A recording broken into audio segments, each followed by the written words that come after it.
Saudações, senhoras e senhores, sejam bem-vindos a mais um vídeo aqui no Pero02, um canal voltado ao YouTube Education. Gente, desculpem a demora aí, eu fiquei quase umas 2 semanas e ontem foi feriado, né, Corpus Christi. Eu espero que vocês tenham tido uma ótima quinta-feira aí, tá? Vamos continuar aqui então, cara, a nossa série de vídeos, né, que esse livro aqui ele é bastante longo, né, então a gente tem a missão aqui, por mais que demore, a gente tem a missão de concluir esse livro aqui, certo? A gente vai concluir ele.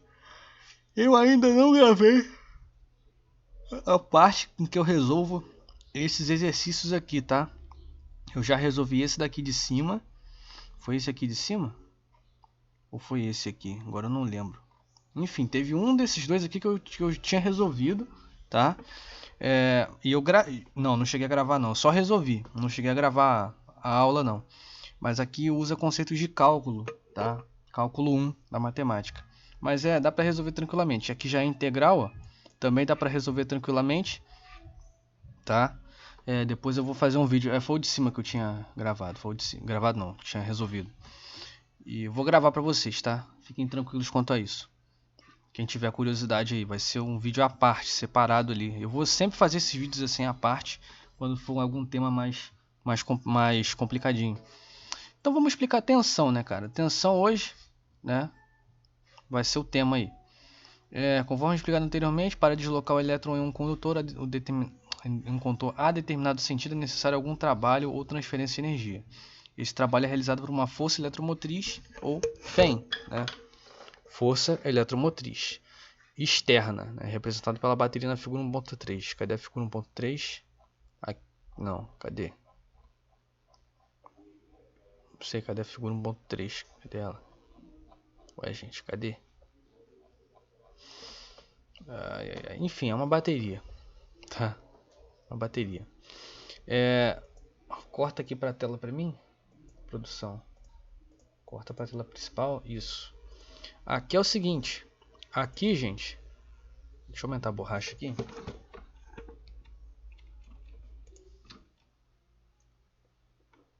Pronto. Aqui é o seguinte. Quando você tem uma caixa d'água, eu adoro esses exemplos de caixa d'água. Adoro mesmo. Você tem aqui uma caixa d'água. Imagina que isso aqui é uma caixa d'água. Tá parecendo mais um pão de forma, né? Deixa eu fazer só um retângulo mesmo, que fica mais fácil. Tá? Isso daqui é uma caixa d'água. E aí eu tenho outra caixa d'água aqui assim. Tá? Elas estão na mesma altura, certo? Estão na mesma altura e dividindo esse cano aqui. Vocês concordam comigo quando eu encher essa caixa aqui, né? Ela vai nivelar com essa outra caixa aqui, né? Ou seja, se eu tiver aqui e aqui, ela vai sempre estar nivelando, né, essa água com a caixa do lado. Ou seja, o que isso significa? Que elas estão com o mesmo nível de água. Não há queda, não há transferência de água de uma caixa para outra. As duas estão no mesmo nível de água. Então, eu encher essa caixa aqui primeiro ou essa caixa aqui primeiro não faz diferença nenhuma, porque ambas estão no mesmo potencial, certo? Agora eu tenho uma situação diferente. Eu tenho uma caixa aqui, e vou fazer até diferente aqui. Eu tenho uma caixa d'água aqui que está em uma altura H, tá? E eu tenho uma outra caixa aqui que está numa altura 0, está no chão, né? E aí o que eu faço? Eu desço um cano aqui dessa caixa, né, até essa outra caixa aqui. Imagina que essa caixa aqui está cheia. E aqui tem um registro. Tem um registro aqui. Quando eu abrir esse registro, vocês concordam comigo que toda a água que está aqui ela vai descer e vai cair nessa outra caixa aqui? Por que isso acontece? Ah, João, gravidade. Perfeito. Mas o que exatamente está acontecendo aqui? Vocês percebam que existe uma diferença H de potencial aqui entre as duas caixas? Perceberam essa diferença? Vou fazer de forma mais didática ainda. Se eu tiver uma caixa aqui e outra caixa aqui mais embaixo, vocês concordam comigo que haverá transferência dessa caixa para essa caixa automaticamente, porque uma caixa está mais baixa do que a outra. E a gente falou isso no vídeo passado, né? A energia elétrica ela sempre vai do ponto de maior potencial para o ponto de menor potencial, nunca o contrário, né? Nunca o contrário. Você não tem transferência do frio para o quente, você tem do quente para o frio, certo? Porque é onde tem mais potencial, onde tem mais quantidade de elétrons, e esses elétrons vão automaticamente ocupar o local onde tem a menor quantidade de elétrons, né? A fim de estabilizar isso, a fim de que tudo fique, né, equilibrado, certo? Então eu usei dois exemplos de caixas d'água aqui que fazem muito sentido, né? Justamente porque aqui eu estou usando o próprio exemplo da própria gravidade, né? A gente tem aqui uma diferença H entre as caixas, né, de altura, né? E essa diferença ela vai causar o que a gente chama de DDP, diferença de potencial na eletricidade, certo? Então, é por isso que na sua casa você tem ali uma tomada, vou tentar fazer uma tomada aqui menos feia. Você tem aqui em um polo, em um terminal da tomada, você tem o fase, no outro terminal você tem o neutro. No caso, se aí na sua casa for 220 volts, você vai ter fase e fase, né? Os dois vão ser fase. Porém, tá, João, mas então não houve diferença de potencial. Na verdade, o assunto é um pouco mais complicado do que isso, mas isso aí é uma questão de corrente alternada. Eu não vou entrar nesses assuntos aqui, porque não é o escopo do nosso estudo aqui, tá? Na realidade, a corrente alternada ela tem defasagem de onda, tá? Então aqui eu tenho uma corrente senoidal, perdão, a tensão senoidal, e aqui eu também tenho uma tensão senoidal, mas vejam que ela está defasada em relação à outra, né? Eu nunca vou ter duas fases, isso vai soar esquisito, eu nunca vou ter duas fases na mesma fase, tá? Percebam que nesse caso específico aqui que eu desenhei, uma anula a outra, né? Ó, aqui onde eu tenho um vale, eu tenho uma crista aqui em cima, então uma vai anular a outra, certo? Então existem vários tipos de defasagem, tá? E essas ondas estão em defasagem, tá? No caso da corrente alternada, mas a gente vai ver isso mais pra frente, cara. Se vê também, né? Porque esse curso aqui é de análise DC, não é de análise AC, tá? Mas entendendo aí a questão das caixas d'água, né? A gente consegue entender como é que funciona um condutor, né? Como é que surge essa tensão? A tensão, quando eu pego o meu multímetro vocês sabem o que é, né? Aquele instrumento que mede tensão. Perdão, mede tensão, corrente, resistência, é multi, né? São várias funções, diodo, várias coisas que ele mede. O voltímetro especificamente vai medir tensão, tá? Então, reformulando o que eu disse, quando eu pego um voltímetro e meço um ponto de uma bateria, vamos desenhar essa bateria aqui, uma pilha, né? Meço aqui um ponto dessa pilha, que seria o positivo dela, e o negativo do voltímetro, eu aterro aqui com o negativo da pilha. O que eu vou observar no meu mostrador? Bom, se essa bateria está carregada, né, significa que eu tenho, né, excesso de carga aqui no positivo e falta dela no negativo, né? A gente viu também na aula passada que existe o sentido convencional da corrente e o sentido real da corrente. O sentido real é do menos para o mais. O sentido convencional é do mais para o menos. Por que, João? Porque facilita, né, cara? Facilita. A gente está acostumado que é sempre do maior potencial, só que a gente tem que lembrar que a energia é elétrica, ou seja, vem de elétrons, tá? E os elétrons têm carga o quê? Isso, negativa. Carga negativa. Por isso que o sentido real é do menos para o mais. O menos está com mais cargas negativas do que o mais, certo? E é isso que realmente acontece. Só que, por convenção, e as fabricantes adotaram isso, todo mundo adotou isso, que é o sentido convencional, do mais para o menos. Basta você imaginar que o mais é onde tem mais elétrons e o menos onde tem menos elétrons. Só isso, tá? Mas a energia elétrica, ela possui sinal negativo, tá? No caso da partícula elementar, o elétron. Aqui no meu mostrador, se essa bateria estiver carregada, o que significa ela estar carregada? Ela ter excesso de elétrons aqui no positivo, tá? Aí eu vou eu vou medir uma tensão, vou observar uma tensão aparecendo aqui. No geral, essas pilhas têm 1,5 volt, então vou aparecer com 1,504, sei lá, volts, tá? Vai aparecer aqui. Por que que eu estou comparando esse ponto com esse ponto, tá? À medida que os elétrons vão passando para o outro ponto, essa tensão vai caindo, tá? Então, uma forma de você medir ali se uma bateria está carregada ou não é analisar a tensão dela, tá? Analisando a tensão, você consegue inclusive descobrir se ela está boa ou ruim, né? Porque sabem aquelas baterias de chumbo ácido de veículos, né? Moto, carro, são baterias de chumbo ácido, baterias de 12 volts, né? Aquelas que tem borne, né? Mas ela é mais ou menos assim, ó. Aí eu tenho aqui o mais e o menos, certo? Aqui dentro são várias camadas, né? Olha, isso aqui não é lítio, tá, gente? Isso aqui é chumbo ácido, é um outro tipo de bateria, tá? Com uma corrente altíssima, ela consegue fornecer de 60 amperes para cima, em 12 volts, tá? 60 amperes para cima. Tem bateria aí de caminhão que chega a 120 amperes e tal. Então, realmente, para você ligar um motor muito potente, você vai precisar sim de uma bateria mais potente, né? Isso faz todo sentido. Porque o circuito do carro ele vai criar uma centelha com isso daqui, né? E eu preciso fornecer uma corrente insana, né? Para que essa centelha seja suficiente para iniciar a combustão do veículo, né? Mas o princípio de funcionamento é o mesmo, cara. Se eu pegar um voltímetro e ligar essa ponta aqui, né? Comparar essas duas pontas, eu vou ter que medir aqui algo em torno de 12 volts. Se a bateria estiver carregada, né? Vou medir algo em torno de 12 volts. Na realidade, como essa bateria é de carga flutuante, carregamento flutuante, há algumas regrinhas específicas que eu não vou explicitar aqui agora, né? Algumas regrinhas para você descobrir se essas baterias estão boas, carregadas ou descarregadas, né? Dá para tu fazer todos os testes só medindo tensão, tá? Beleza? Mas vamos prosseguir, né, gente? Já falei demais aqui de bateria.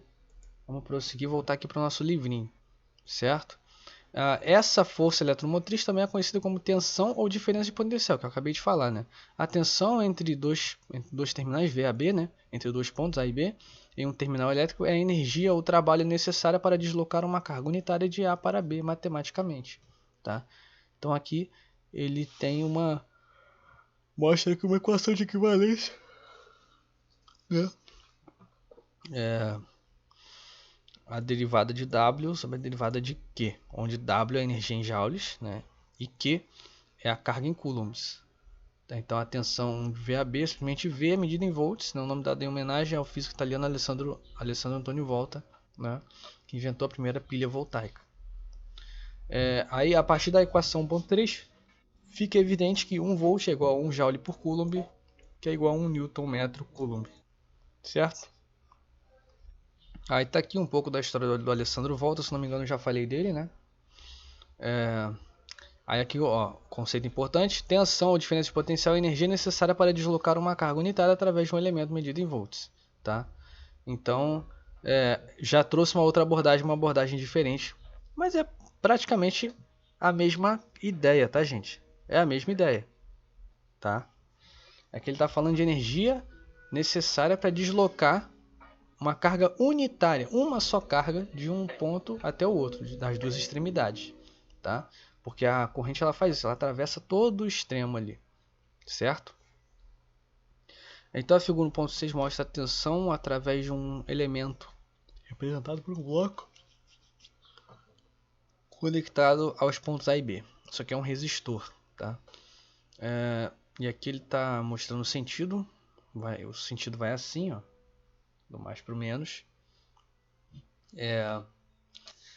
E VAB pode ser interpretado de duas maneiras. O ponto A se encontra um potencial de VAB volts mais alto que o ponto B. Ou 2, o potencial no ponto A em relação ao ponto B é VAB.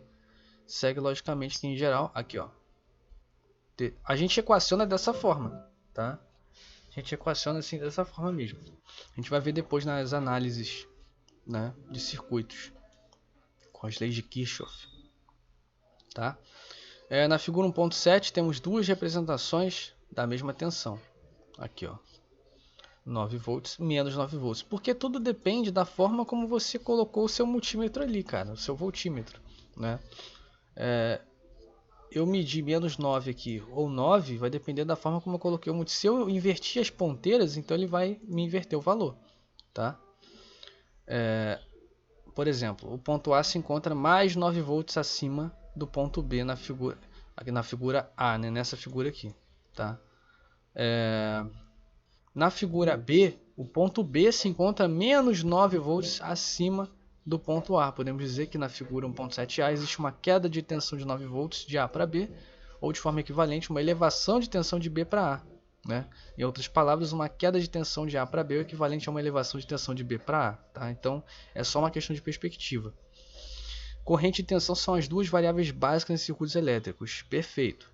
O termo comum, sinal, é usado para uma quantidade elétrica como uma corrente ou tensão, ou até mesmo onda eletromagnética quando ela estiver transportando informações. Os engenheiros preferem chamá-la de sinais variáveis em vez de funções matemáticas do tempo em razão de sua importância em comunicações e outras disciplinas. Né?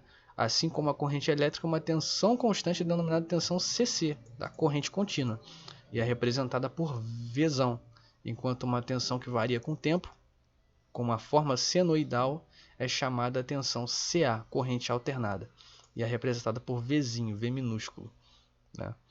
Uma tensão corrente contínua é comumente produzida por uma bateria. Uma tensão corrente alternada é produzida por um gerador elétrico. Eu mostrei para vocês aqui no quadro, né, que tensão alternada, ela faz isso. Ó. Isso aqui é uma senoide. Ele acabou de falar ali, né? O gráfico senoidal está um pouco fora de proporção aqui, fora de escala. Aqui eu tenho 0 volt, aqui eu tenho negativo, aqui eu tenho positivo, tá?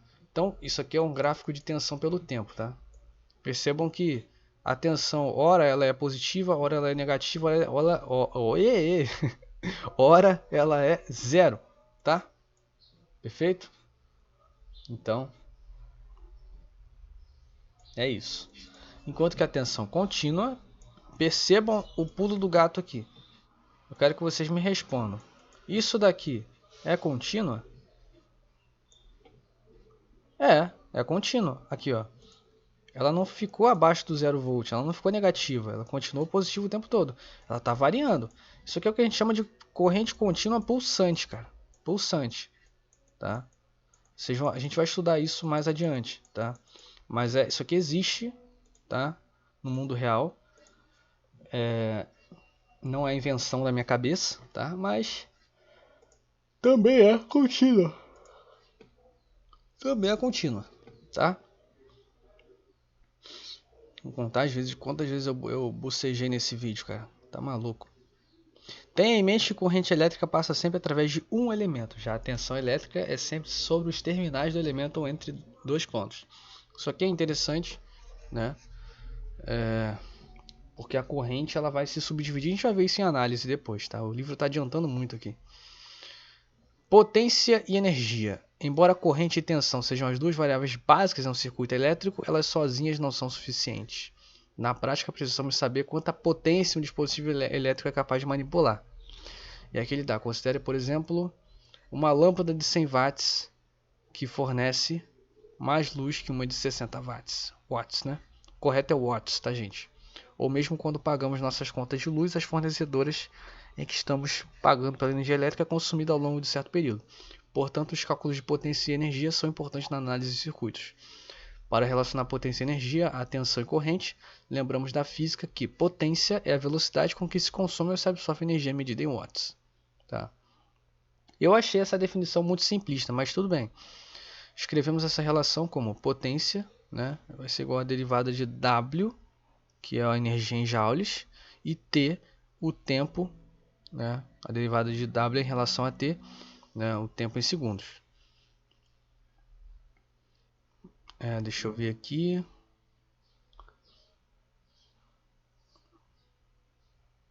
dW daqui igual a VI. Aqui que ele fez uma manipulação algébrica aqui que eu estou tentando entender.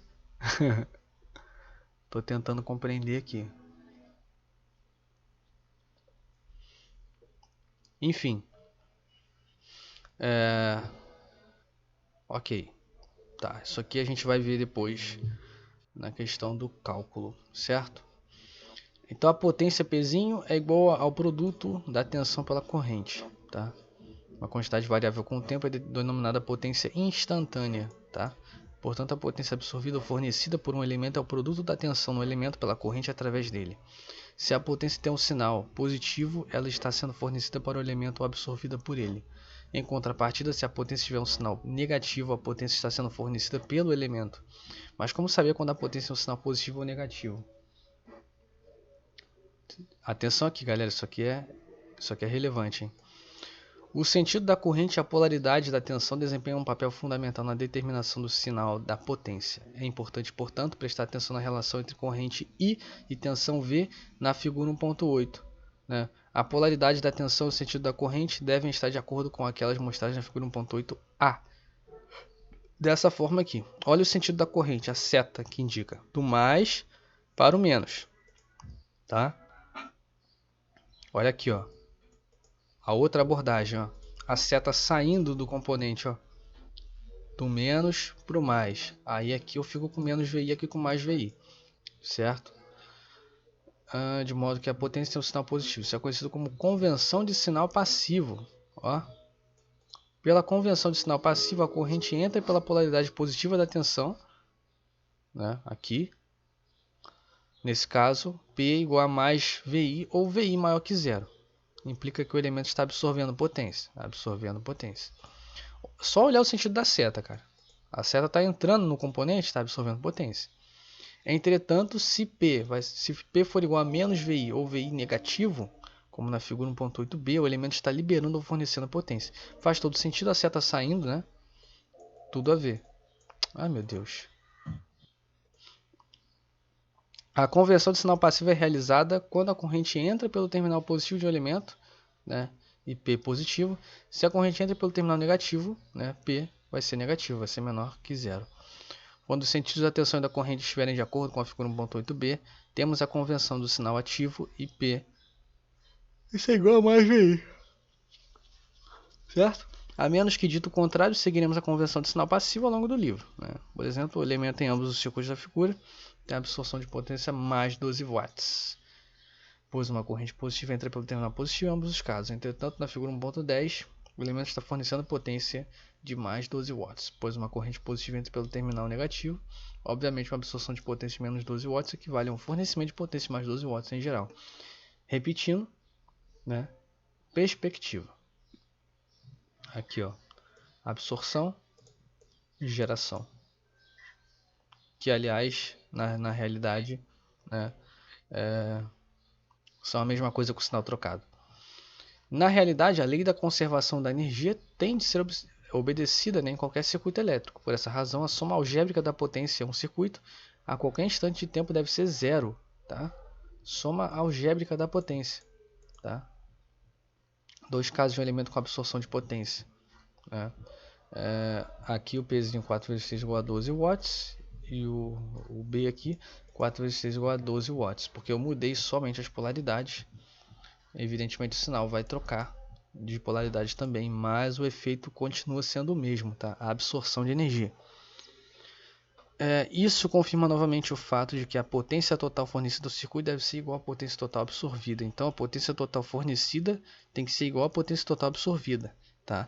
Isso é basicamente a minha soma algébrica. Tá? Eu pegar todas as potências do meu circuito e igualar isso tudo a zero, cara, porque eu vou ter que obter esse resultado no final. Tudo que entra é igual a tudo que sai. Tá? No final isso tudo dá zero. A partir da equação 1.6, a energia absorvida ou fornecida por um elemento no instante t0 ao instante t é a integral aqui, né, dessa galera toda aqui, tá? Deixa eu ver aqui, ó, dois casos de um elemento com fornecimento de potência, tá? Aqui quando sai dele, né, e aqui quando entra nele, mas olha aqui a diferença, eu troquei os terminais, tá? Aqui ainda continua sendo um fornecimento, tá? Porque olha o sentido da seta. Quando vocês tiverem dúvida em relação a isso, se for possível, invertam aqui o sentido da seta, né? Para vocês verem de onde está saindo a seta, né? De onde que ela está saindo. Se ela está saindo do componente ou se ela está saindo de outro lugar, entrando no componente, né? Lembrando que a gente vai usar sempre o sentido convencional, do mais para o menos, certo? Energia é a capacidade de realizar trabalho e a medida em joules. Cara, essa daqui é a definição mais bonita de energia que eu já pude aprender. Energia é a capacidade de realizar trabalho. Que trabalho? Qualquer trabalho. Mover um bloco, sei lá, transmitir uma informação sonora, isso tudo é trabalho, tá? E aqui uma coisa interessante, as concessionárias de energia elétrica medem a energia em watt-hora, tá? Em que 1 watt-hora é 3.600 joules, tá? Até porque uma hora tem 3.600 segundos, né? Vocês já devem ter feito essa sacada aí, né? Certo? Interessante. Watt-hora, certo? Uma fonte de energia, aqui tem uma questãozinha, né? Uma fonte de energia com uma corrente constante de 2 amperes força a passagem dessa corrente através de uma lâmpada por 10 segundos. Se forem liberados 2,3 kJ na forma de energia luminosa e calorífica, se o Adobe deixar, né, calcule a queda de tensão na lâmpada. Olha só. Vamos voltar para o quadro aqui. Quadro, né? Meu Paint. Então eu tenho aqui a corrente 2 amperes. Tem um tempo T de 10 segundos. 10 segundos. E eu tenho aqui a minha potência total de 2,3 kJ, tá? 2,3 kJ. Gente, olha só. Lembra que potência é joule por segundo, né? Na verdade, análise dimensional, watt, né? Joule por segundo. Deixa eu ver aqui. Isso aqui é o total que ele liberou, né? Então, se é o total que ele liberou, a gente tem que fazer o seguinte cálculo, né? A potência, que é joule por segundo, tem o 2,3 vezes 10 elevado a 3 joules, né? Porque aqui é quilo. Lembra que o quilo é 10 a terceira, né? Dividido aqui por 10 segundos, tá? Aí eu corto isso daqui, esses dois aqui, propriedade aí de potência, tá? Básica. Vou ficar com 2,3 vezes 10 ao quadrado, não é isso? Porque percorri os 10 segundos, tá? Agora eu vou usar a lei de Ohm. Eu não sei se eu falei da lei de Ohm aqui nesse canal, eu acho que já, né? Acho que já, tá? Eu posso usar outra fórmula de potência, PVI, né? Porque agora eu tenho todas as variáveis. Eu tenho aqui o total, meu total, aliás, a minha corrente instantânea, né?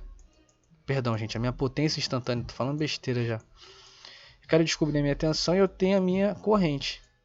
Bom, aqui eu divido os dois lados por 2, né? Divido aqui os dois lados por 2. Vou ter aqui o meu V. Isso aqui vai dar algo em torno de tomada, né, cara? Isso aqui algo em torno de tomada é bom, né?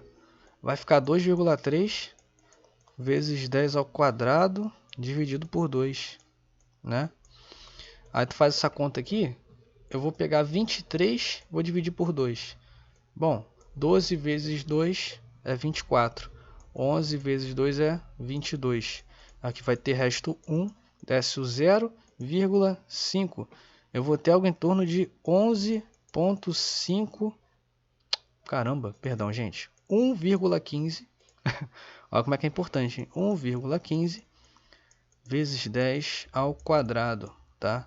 Aí agora eu vou andar com a vírgula aqui duas casas para a direita. Eu vou ter aqui então 115 volts aproximadamente, né? Não é isso? Se eu fiz alguma bobagem, por favor me perdoem, tá? Porque eu achei esse cálculo aqui, 115 volts. É a queda de tensão, é isso que ele pergunta? A queda de tensão na lâmpada, isso mesmo que ele pergunta, 115 volts, né? Eu acho que tá razoável, né? Vocês conseguiram entender o raciocínio? Eu acho que tá razoável. Deixa eu olhar aqui no livro. Aqui, ó, isso mesmo, gente, ó, 115 volts, tá? 115 volts é exatamente a minha resposta, tá? Aqui ele fez, ó, delta W, né? Que é a diferença entre a energia que entrou e a energia que saiu, e delta Q, a diferença das cargas, né? Aqui ele já fez uma conta ainda da quantidade de carga, né? Da carga total aqui da minha lâmpada. Eu não precisei fazer esse tipo de conta. Alguns vão dizer, nossa, mas você usou lei de Ohm. Não, gente, teoricamente eu usei as fórmulas que o livro já me apresentou, né? PVI. Só usei essa fórmula e a outra fórmula das cargas, né? Na verdade, você não precisa usar fórmula nenhuma, cara. Olha só, vou mostrar uma coisa para vocês. Vocês não precisam usar fórmula nenhuma, tá? Se o livro me diz que potência é joule por segundo, e isso é definição de watt, só que não é uma fórmula, tá? É a definição de watt. É uma unidade, é joule por segundo. Watt é joule por segundo. O livro me deu a quantidade de joules, me deu a quantidade de segundos. Ora, isso é lógico, né? Isso aqui evidentemente é lógico. E aí eu consigo... Na verdade, a única fórmula mesmo que eu usei foi o PVI, né? Que a potência é o produto da tensão pela corrente. Só isso, tá? Só isso. Nada mais, né? Agora aqui tem outra. Olha que legal. Aqui tem mais uma. Vou ver se eu consigo fazer essa também. Deixa eu voltar lá. Vamos lá. Vamos lá. Essa aqui vai ser a saideira, hein, gente? Vou terminar já, porque já deu meia hora de vídeo. Mover uma carga aqui. Opa. O Adobe não vai deixar eu ler não, gente. Vou ter que mostrar a resposta para vocês. Mover uma carga Q do ponto A ao ponto B requer menos 30 joules. Determina a queda de tensão VAB se A, né? O Qzinho, a carga Qzinho é igual a 6 coulombs e B, a carga Qzinho é menos 3 coulombs. Bom, vamos colocar essas informações aqui.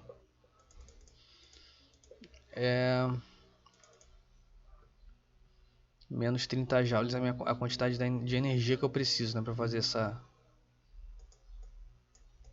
Menos 30 joules. Então eu tenho o Qzinho. Vou chamar de Q1. 6 coulombs. De Q2.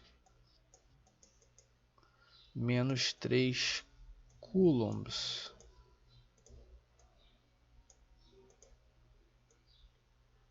Certo? Bom. Aí aqui a gente pode fazer o seguinte. Deixa eu voltar aqui no livro. Deixa eu voltar aqui.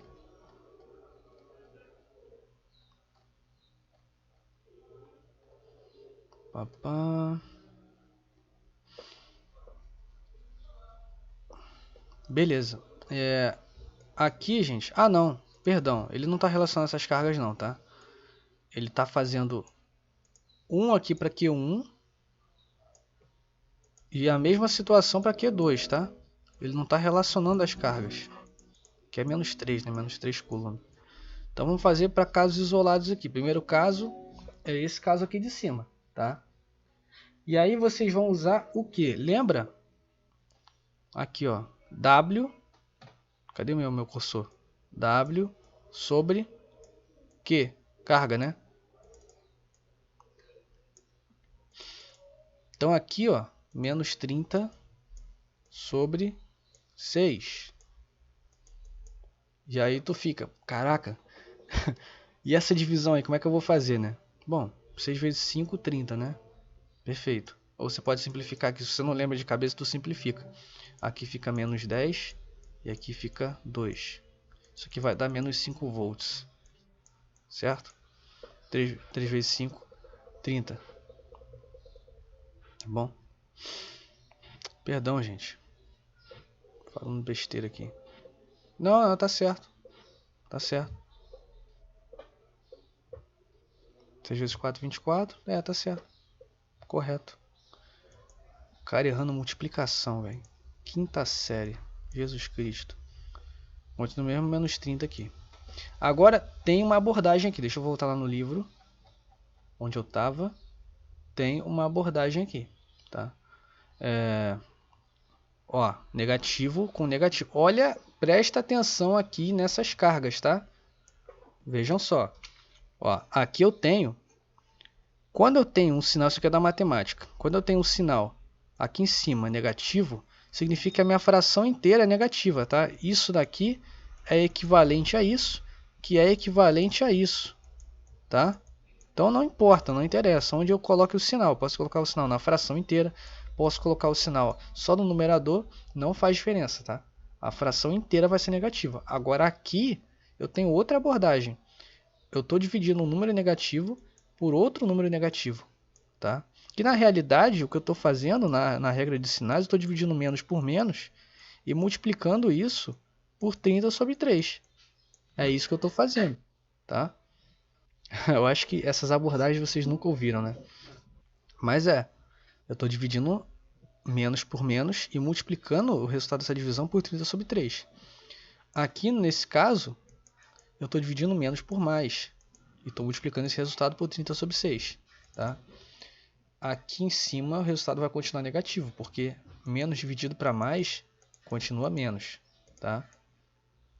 Agora aqui a coisa já muda. Menos dividido para menos é mais.